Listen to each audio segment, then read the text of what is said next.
दोस्तों, क्या आपने कभी सोचा है कि ब्रह्मांड कितना विशाल और रहस्यमय है? हमारे वैज्ञानिक सदियों से इसके रहस्यों को उजागर करने में लगे हुए हैं, लेकिन कभी-कभी कुछ ऐसी घटनाएं घटित होती हैं जो हमें सोचने पर मजबूर कर देती हैं।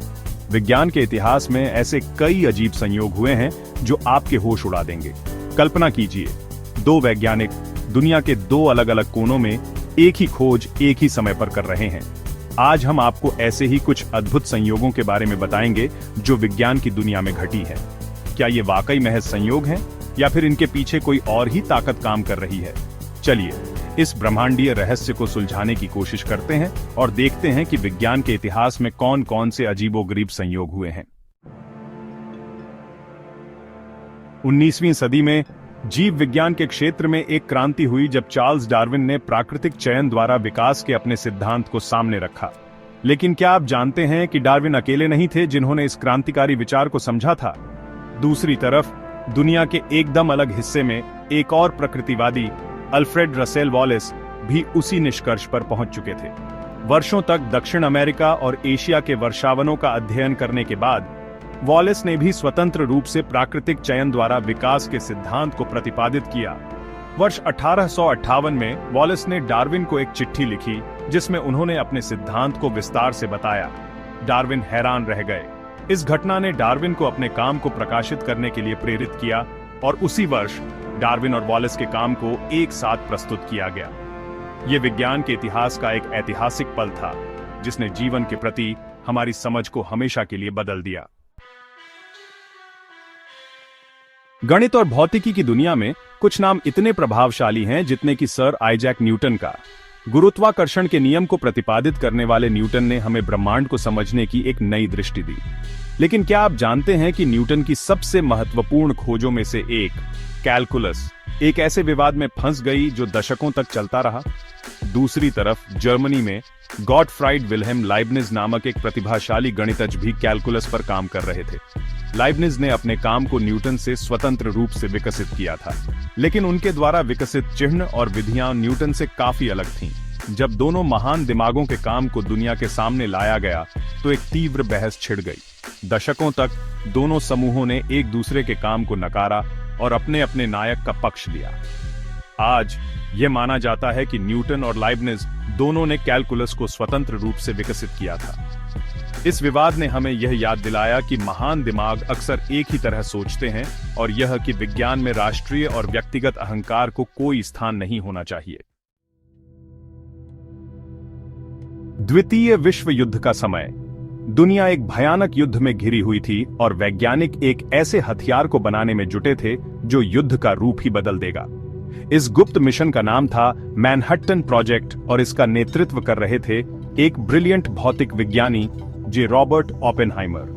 ओपेनहाइमर और उनकी टीम न्यू मैक्सिको के रेगिस्तान में दिन रात काम कर रही थी ताकि परमाणु बम को हकीकत में बदला जा सके।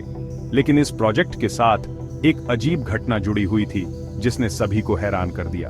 कहते हैं कि जब पहला परमाणु बम का परीक्षण किया गया तो उस भयानक विस्फोट को देखकर ओपेनहाइमर के मन में एक प्राचीन हिंदू ग्रंथ भगवद गीता का एक श्लोक गूंज उठा। अब मैं मृत्यु बन गया हूं, संसारों का विनाशक। क्या यह सिर्फ एक संयोग था कि हजारों साल पहले लिखे गए एक ग्रंथ के शब्द एक ऐसे समय पर ओपेनहाइमर के मन में गूंज उठे जब मानवता ने इतना विनाशकारी हथियार बनाया था? यह घटना हमें विज्ञान और धर्म, अतीत और वर्तमान के बीच एक अजीब संबंध के बारे में सोचने पर मजबूर करती है।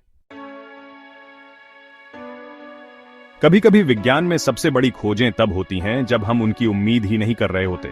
ऐसी ही एक खोज थी पेनिसिलिन की, जो 20वीं सदी की सबसे महत्वपूर्ण चिकित्सा खोजों में से एक है। यह खोज हमें अलेक्जेंडर फ्लेमिंग की बदौलत मिली, जो एक ब्रिटिश जीवाणु विज्ञानी थे। साल 1928 की बात है। फ्लेमिंग अपनी प्रयोगशाला में बैक्टीरिया पर शोध कर रहे थे। एक दिन वे अपनी प्रयोगशाला से कुछ दिनों के लिए बाहर चले गए और वापस आने पर उन्होंने देखा कि उनकी एक पेट्री डिश में कुछ अजीब सा उग आया है। यह एक फफूंद थी जो उनकी पेट्री डिश में दूषित रूप से उग आई थी। लेकिन फ्लेमिंग ने गौर किया कि जहां जहां यह फफूंद उगी थी वहां बैक्टीरिया नहीं उग रहे थे। उन्हें तुरंत समझ आ गया कि यह फफूंद कुछ ऐसा पैदा कर रही है जो बैक्टीरिया को मार रहा है। फ्लेमिंग ने इस फफूंद का नाम दिया पेनिसिलियम और इससे प्राप्त होने वाले रसायन को पेनिसिलिन नाम दिया गया। यह दुनिया की पहली प्रभावी एंटीबायोटिक थी और इसने लाखों लोगों की जान बचाने में मदद की। यह घटना हमें यह सिखाती है कि हमें हमेशा अपनी आसपास हो रही घटनाओं के प्रति सजग रहना चाहिए और गलतियों से सीखने के लिए तैयार रहना चाहिए। दोस्तों, विज्ञान का इतिहास ऐसे ही रोमांचक घटनाओं से भरा पड़ा है। यह हमें बताता है कि ब्रह्मांड कितना विशाल और रहस्यमय है और हमारी समझ से कहीं ज्यादा बड़ा है। इन संयोगों ने विज्ञान को आगे बढ़ाने में महत्वपूर्ण भूमिका निभाई है और हमें यह याद दिलाया है कि हमें हमेशा खुले मन से सोचना चाहिए और नए विचारों के लिए तैयार रहना चाहिए। क्या ये सभी घटनाएं वाकई सिर्फ संयोग थीं या फिर इनके पीछे कुछ और ही ताकत काम कर रही थी? यह एक ऐसा प्रश्न है जिसका जवाब शायद हमें कभी न मिल पाए, लेकिन एक बात तो तय है कि ये संयोग हमें सोचने पर मजबूर करते हैं और हमें ब्रह्मांड के रहस्यों के थोड़ा और करीब ले जाते हैं। हो सकता है कि भविष्य में हमें और भी ऐसे ही रोमांचक संयोग देखने को मिले जो हमारी दुनिया को बदल देंगे। तब तक हमें विज्ञान की दुनिया में होने वाले नए नए आविष्कारों और खोजों का बेसब्री से इंतजार रहेगा। आपके ख्याल में ये सभी घटनाएं क्या वाकई सिर्फ संयोग थीं? हमें कमेंट में जरूर बताएं। और अगर आपको यह वीडियो पसंद आया हो तो इसे लाइक और शेयर करना न भूलें और ऐसे ही रोमांचक वीडियो देखने के लिए हमारे चैनल को सब्सक्राइब करें।